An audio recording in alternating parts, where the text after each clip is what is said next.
Party పాడే నియోజకవర్గం ఇన్ఛార్జిగా మరి ఈరోజు మేము చాలా ఆనందంగా ఉన్నాం. విషయం ఏంటంటే 5 సంవత్సరాల వైసీపీ విముక్త ఆంధ్రప్రదేశ్లో భాగంగా రాష్ట్ర ప్రజలంతా ఎన్నో కష్టాలకి మరి 5 సంవత్సరాలు చూసిన పరిస్థితి మనమంతా చూసాం. మరి వాళ్ళ దగ్గర నుంచి ఈ రాష్ట్రాన్ని రక్షించుకోవాలి, విముక్త ఆంధ్రప్రదేశ్ లక్ష్యంగా పనిచేయాలని చెప్పేసి పవన్ కళ్యాణ్ గారు ఏదైతే పిలుపునిచ్చారో ఆ పిలుపును అనుసరించి మరి రాష్ట్ర ప్రజానీకం అంతా ఈరోజు తెలుగుదేశం, జనసేన, బీజేపీ కూటమికి తిరుగులేని అధికారం ఇచ్చి వైసీపీ యొక్క అరాచక పాలనకు ముగింపు పలికినటువంటి సందర్భాన్ని మనం ఖచ్చితంగా ఈరోజు చెప్పుకోవాల్సిన అవసరం ఉన్నది. ఈనాడు మన రాష్ట్రంలో నెలకొన్నటువంటి పరిస్థితులు మనం ఆలోచన చేస్తే వైసీపీ అధికారంలో ఉన్నటువంటి 5 సంవత్సరాల కాలంలో వ్యవస్థలన్నింటినీ కూడా నాశనం చేసేసింది.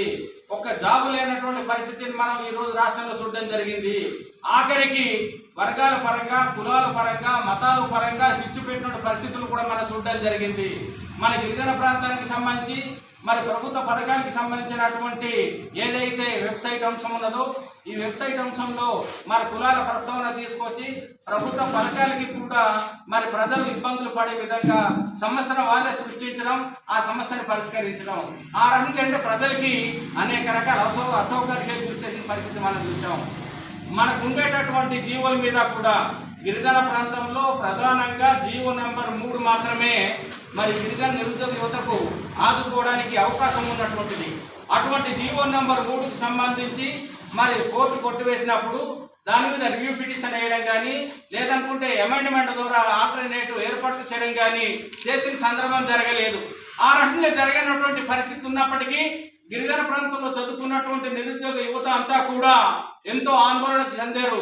మా వయసు మరి దాటిపోతా ఉన్నది, భవిష్యత్తులో మేము ఉద్యోగాలకి అప్లై చేసుకోవడానికి కూడా అవకాశం లేని పరిస్థితి ఉందని చెప్పేసి మానసిక క్షోభకి గురైన సందర్భాలు మనం చూడడం జరిగింది. అలాంటి సందర్భంలో మరి ప్రతిపక్ష పార్టీలు కానివ్వండి, ప్రజా సంఘాలు కానివ్వండి ఉవ్వెత్తున భారీ ఎత్తున ఉద్యమాలు చేస్తున్నప్పటికీ వైసీపీ ప్రజాప్రతినిధులు ఇక్కడ సామాన్యమైనటువంటి సర్పంచ్ దగ్గర నుంచి, కార్యకర్త దగ్గర నుంచి మొదలుకుంటే ఎంపీ దాకా ఉండేటటువంటి వైసీపీ ప్రజాప్రతినిధులు ఎవరు కూడా నోరెత్తిన సందర్భమే జరగలేదు. ఆ రంగం మరి ఆ రోజు గిరిజన వ్యతిరేక విధానాలు అవలంబించినటువంటి ప్రజాప్రతినిధులు లేదనుకుంటే వైసీపీ నాయకులు ఈ రోజు ఏ మొహం పెట్టుకుని తిరుగుతారో అర్థం కాని పరిస్థితి ఈ రోజు రాష్ట్రంలో ఏర్పడింది.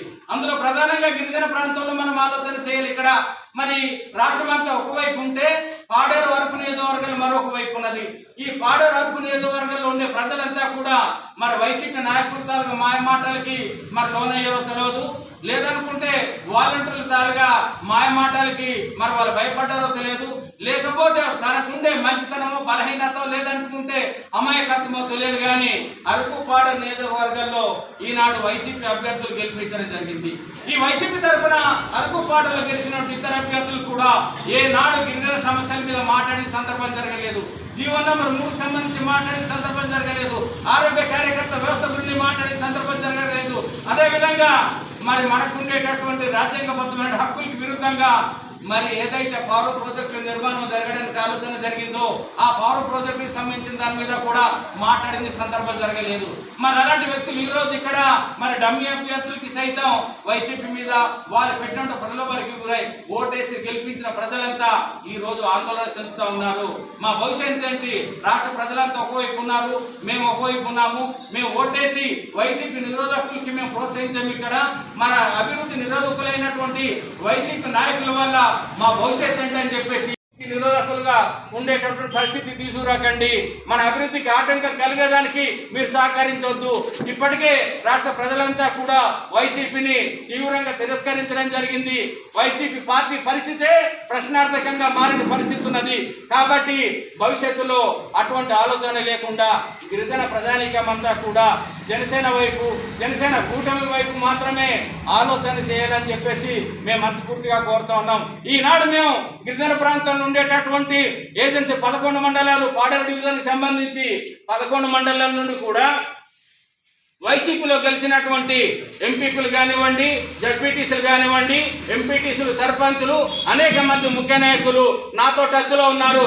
అన్న మేమంతా కూడా మీతో కలిసి ప్రయాణం చేస్తాము, తెలుసో తెలియకో మేము కొన్ని తప్పులు చేసాము, తెలుసో తెలియకో అభివృద్ధి నిరోధకులతో మేము ప్రయాణం చేస్తాము, తెలుసో తెలియకో అరాచక పాలనకు మేమంతా కూడా మద్దతు ఇచ్చాము. కానీ భవిష్యత్తులో ఈ రాష్ట్రానికి మేలు జరగడానికి పవన్ కళ్యాణ్ గారు లాంటి నాయకులు, చంద్రబాబు నాయుడు లాంటి అనుభవం నాయకులు లాంటి నాయకుల ఆలోచన విధానానికి ఈ రాష్ట్రం ఎంతో అభివృద్ధి చెందే అవకాశం ఉన్నది. కాబట్టి ఆ అభివృద్ధిలో మేము భాగస్వాములు అవ్వడానికి మేము సైతం కూటమిలో చేస్తామని చెప్పేసి మాతో ఈరోజు టచ్లో ఉన్న పరిస్థితి ఉన్నది. కాబట్టి భవిష్యత్తు రోజుల్లో అతి త్వరలోనే, భవిష్యత్తు రోజులు కూడా కాదు, అతి త్వరలోనే బార్డర్లో భారీ ఎత్తున కార్యక్రమం ఏర్పాటు చేసి ఇటు వైసీపీలో ఉండే ప్రజాప్రతినిధులు, తటస్థంగా ఉన్న ప్రజాప్రతినిధుల్ని వందలాది మందితో ఇక్కడ మేము కార్యక్రమం ఏర్పాటు చేసుకొని ఖచ్చితంగా ఏంటంటే ఈ ప్రాంతం నుండి కూడా కూటమికి బలమైన సంకేతం ఉందని చెప్పేసి, కూటమికి బలమైనటువంటి బలం ఉందని చెప్పేది నిరూపించడానికి ఆలోచన చేస్తున్నాం. ఆ ఆలోచనలో భాగంగానే మరి భవిష్యత్తులో ఎంతో మంది చేరడానికి మా ముందుకు వస్తున్నారు. కాబట్టి వాళ్ళందరి విషయంలో మేము ఆలోచన చేస్తామని సందర్భంగా తెలియజేస్తా ఉన్నాం.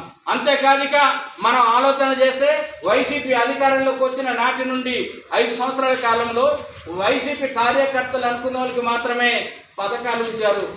తెలుగుదేశం పార్టీ కార్యకర్తలకి కానీ, జనసేన పార్టీ కార్యకర్తలకి కానీ, బీజేపీ కార్యకర్తలకి కానీ, ఆ నాయకుల యొక్క కుటుంబాలకు సంబంధించి కానీ అనేక పథకాలకి సంబంధించి ఈ ప్రభుత్వము, ఆ నాయకులు, ఈ వాలంటీర్లు అంతా కలిపి దూరం చేసిన పరిస్థితి మనం చూసాం. రేషన్ కార్డులను సైతం తొలగించిన పరిస్థితి చూసాం. అమ్మఒడి పథకాలన్నీ దానికి దూరం చేసిన పరిస్థితి చూసాం. వైసీపీ రైతు భరోసా కార్యక్రమానికి దూరం చేసిన పరిస్థితి చూసాం.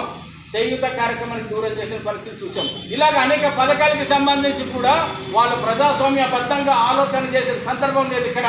కానీ ఈరోజు వైసీపీ ప్రభుత్వానికి ప్రజలంతా తిరస్కరించినా మేమైతే ఖచ్చితంగా ప్రజాస్వామ్యబద్ధంగానే ఆలోచన చేస్తాం.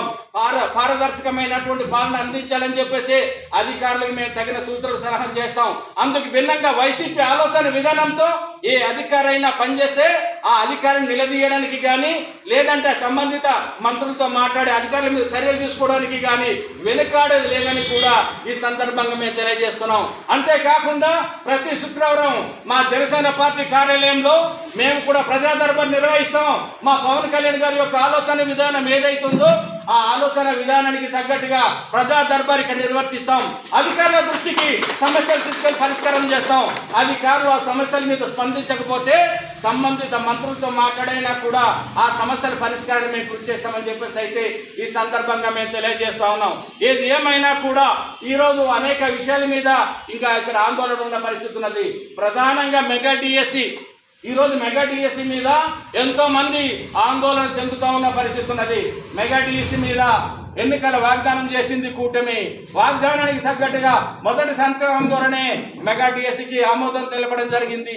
అయితే ఇక్కడ మనకు ఉన్నటువంటి టెక్నికల్ ఇబ్బంది ఏంటంటే జీవో నెంబర్ 3 మీద మరి కోర్టులో ఇబ్బందులు ఉన్న పరిస్థితి ఉన్నది. కాబట్టి ప్రభుత్వ మార్గదర్శకాలు వచ్చేంత వరకు అవాకులు శవాకులు పేలే వ్యక్తులు మౌనంగా కూర్చోవాలని వాళ్ళకి హెచ్చరిక చేస్తూ ఉన్నాం.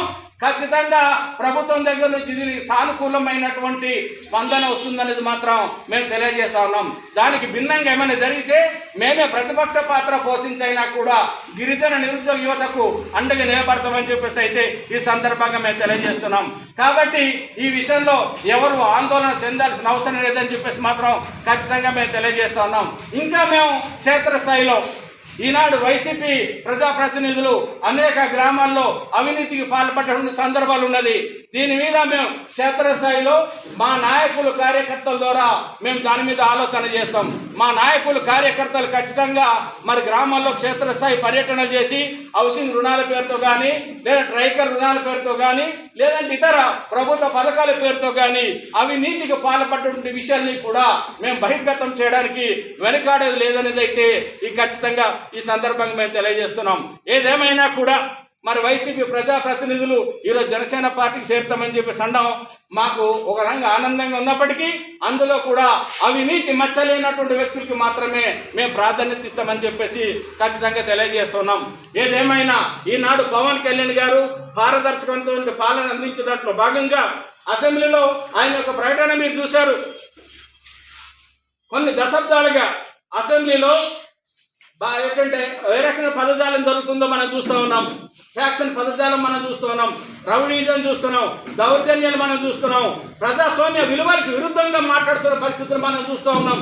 కానీ పవన్ కళ్యాణ్ గారు అసెంబ్లీలో చేసిన తొలి ప్రకటనలోనే ప్రజాస్వామ్య విలువలు ఎలాగుంటుందో తెలియజేసే విధంగా, ఆయన యొక్క నైతిక విలువల్ని సాటే విధంగా ఆయన యొక్క మాటల్ని మనం చూసాం, ఆయన యొక్క ఆలోచన విధానం చూసాం, ఆయన యొక్క పారదర్శకతను మనం చూసాం. కాబట్టి ప్రజాస్వామ్య విలువలకి ఆరహంగా గౌరవించాలని చెప్పేసి అయితే మేము మనస్ఫూర్తిగా కోరుతా ఉన్నాం. కాబట్టి చంద్రబాబు నాయుడు గారి తాలూకు అనుభవం, పవన్ కళ్యాణ్ గారి తాలుగా నీతివంతమైన ఆలోచన విధానాలు ఈనాడు ఈ రాష్ట్రానికి ఎంతో మేలు చేస్తుందని అయితే మేము ఖచ్చితంగా కోరుతున్నాం. ఏది ఏమైనా గిరిజన ప్రాంతాల నుండి ప్రజలందరికీ కూడా మేలు జరగాలి. అందుకు ప్రజాస్వామ్యబద్ధంగా వ్యవస్థల్ని కాపాడుకోగలగాలి. నిరుద్యోగ యువత యొక్క ఆలోచన విధానాల్ని మేము ఖచ్చితంగా అమలు చేయడానికి కృషి చేస్తామని చెప్పేసి తెలియజేస్తా ఉన్నాం. ఇది కాకుండా ఇంకొక విషయం మనం ప్రధానంగా ఆలోచించాలి. గడిచిన 5 సంవత్సరాల కాలంలో ఆరోగ్య కార్యకర్తలు సంక్షేమ హాస్టల్స్లో ఉండేటువంటి పరిస్థితి ఉండేది. ఈ సంక్షేమ హాస్టల్స్లో ఆరోగ్య కార్యకర్తలు ఉంటే